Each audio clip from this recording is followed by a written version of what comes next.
biasa Indonesia ini dalam cengkeraman. Negara Indonesia ini kaya sekali, luar biasa, kayanya itu luar biasa. Yang terakhir, isu politik yang sekarang itu adalah kelapa sawit. Indonesia penanam kelapa sawit terbesar di dunia. Dan Pak Presiden Jokowi sudah meningkatkan namanya CPO itu bisa untuk bahan bakar kendaraan. Sudah tingkatkan 40 ke 30, kebutuhan adalah 40, apa itu namanya standarnya itu. Jadi CPO itu akan digunakan untuk bahan bakar diesel. Nah ini kebakaran jenggot Prancis, karena Prancis sudah membuat program dengan Singapura membeli semua CPO untuk diolah mereka menjadi bahan bakar yang nanti dijual lagi ke dunia. Nah Indonesia ini terbesar yang punya kelapa sawit. Pak Jokowi mati-matian ini programnya. Ini terornya luar biasa, baik dari segi politik apa. Untuk meneror Pak Presiden ini bisa menggunakan gejolak politik, demo, terus kejadian-kejadian yang sangat luar biasa.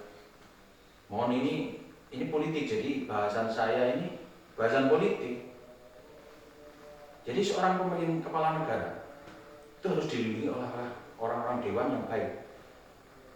Dewan baik itu diperoleh dari mana? Ya, orang NU, orang-orang baik itu orang NU yang tahu namanya Bhinneka Tunggal Ika. Sejak awal dididik tentang perbedaan, tentang indahnya Indonesia. Kayanya Indonesia, orang kaya tapi bodoh ya, apa gunanya, dirampok terus, dijajah terus. Indonesia ini kaya raya, jadi bangsa Indonesia ini harus pandai hukum dan merebut kekuasaan. Politik itu kan cara atau cara sesuatu cara untuk merebut kekuasaan. Akhirnya tujuannya untuk kemaslahatan masyarakat. Tapi kalau ingin merebut kekuasaan tapi bodoh, tidak tahu kejahatan. Orang alim itu kan tahunya kan berbaik sangka, tapi nggak tahu bahwa orang-orang itu jahatnya minta ampun itu orang politikus. Kalau orang alim diam saja, ya nggak baik kejadiannya. Karena politik sekarang kan demokrasi itu bisa direbut melalui pesta demokrasi pemilu.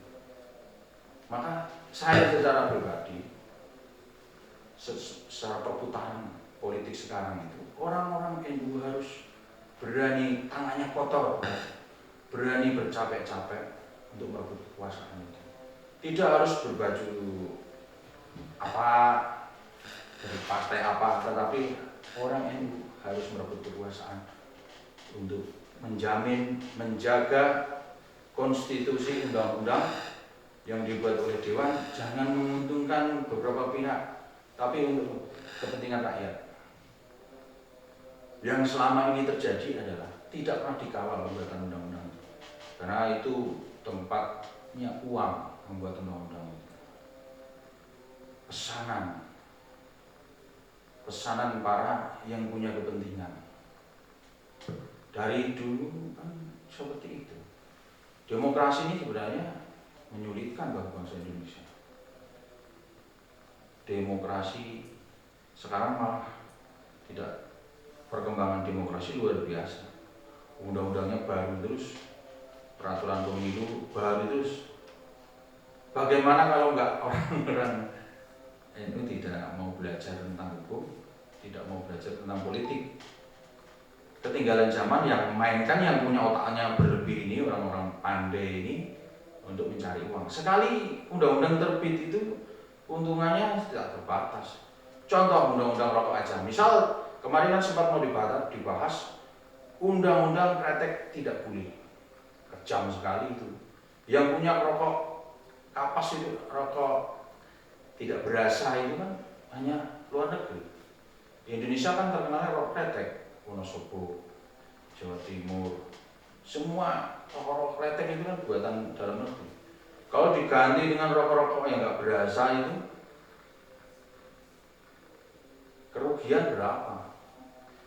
Industri rokok setiap hari itu lebih dari 20 miliar keuntungan per hari.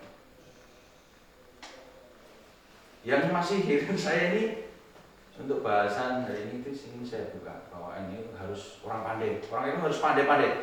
Jangan biarkan kekuasaan orang tidak punya kealiman, tidak punya moral. Kuranglah bahasa moralnya untuk kebaikan niat yang tulus untuk negara ini. Itu menguasai melalui politik. Jangan dibiarkan. Harus orang-orang ini harus pandai, harus berani berpolitik.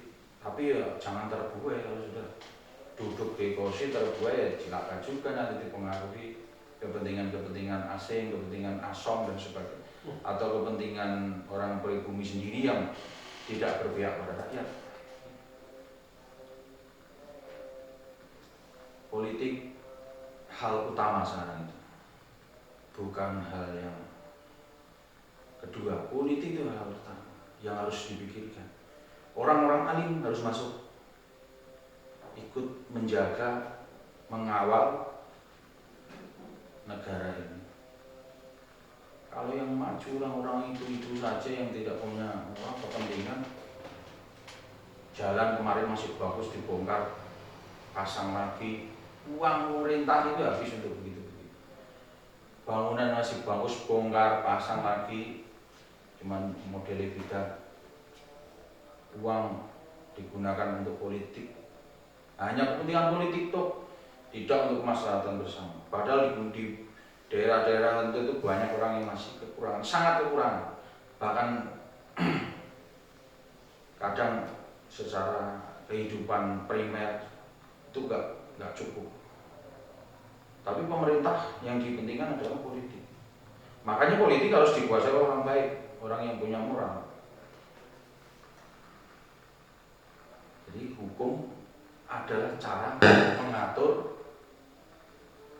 suatu sistem pemerintahan. Hukum yang buat politik, karena politik itu orang-orang yang berhak membuat hukum itu. Kalau di tingkat daerah yang namanya peraturan pemerintah, perda. Nanti kalau yang di pusat nanti bisa sampai undang-undang. Yang buat ya politik, karena hukum itu produk dari politik. Bagaimana orang alim-alim nggak boleh berpolitik ya silakan. Bahkan orang alim harus pandai berpolitik, yang punya kemampuan jangan menjual organisasi yang penting. Saya ingatkan jangan menjual organisasi untuk kepentingan pribadi. Karena kalau orang yang tulus berjuang untuk kemaslahatan orang banyak, untuk agamanya, keimanannya, nanti itu pasti ada caranya. Namanya perjuangan ya jangan menjual organisasi, jangan menjual agama.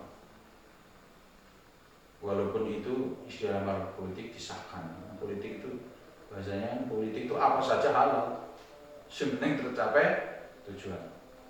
Jadi hukum produk politik. Politik adalah penentu kebijakan di masa depan. Baik itu undang-undang kepolisian, undang-undang kejaksaan, hakiman, terus presiden, memilih presiden, semua dari produk politik.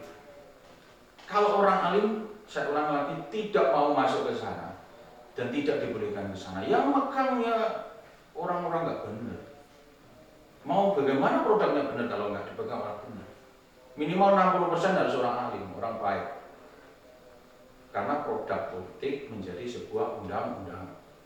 50% plus 1. Iya, harusnya. Artinya seperti itu. Karena ada ulama ini, walaupun nanti para anggotanya ditanamkan untuk benar-benar jangan takut berpolitik, dan niatnya itu memang harus ke sana. Kalau tidak mau berpolitik, ya repot. Mau enaknya sendiri, ya enak saja pulang, habis ngaji, tidur. Nanti lama-lama semua begitu semua, negara hancur, retak. Kasihan leluhur kita yang dulu mendambakan Indonesia ini punya keturunan orang-orang NU yang hebat. Tapi ya saya yakin NU selalu dikawal oleh para leluhur untuk menjaga NKRI. Dan tidak akan kurang keturunan-keturunan orang NU yang akan duduk di perpolitikan dan membuat undang-undang yang baik dan demi maslahat bersama. Saya kira seperti itu Pak Haji. Iya. Monggo mau. Ya tadi merasionalkan, rasionalisasinya saya kira oleh rekan-rekan mudah dipahami. Posisi penting politik dan hukum dihasilkan oleh politik dan politik menentukan nasib bangsa. Kemarin itu dalam tema menelisik sejarah motif didirikannya Nahdlatul Ulama itu ada 3 motif. Di antaranya adalah menjaga nasionalisme. Para kiai mendirikan NU menjaga nasionalisme. Kalau dulu pendekatannya itu militer. Nah, inti menjaga nasionalisme itu ingin merdeka, ingin sejahtera, ingin rempah-rempah kekayaannya tidak dikeruk dengan pendekatan militer, kan begitu ya, kepentingan asing. Portugis, Belanda dilawan oleh para kiai-kiai dari Sumatera, Aceh sampai ke Jawa, itu para kiai sangat. Ini kan mengindikasikan bahwa NU didirikan salah satunya harus berperan dalam politik hukum. Nah, itu sudah jelas sekali bahwa dulu nasionalisme dalam konteks dulu itu adalah menjaga ingin merdeka. Yang dimaksud merdeka itu kekayaannya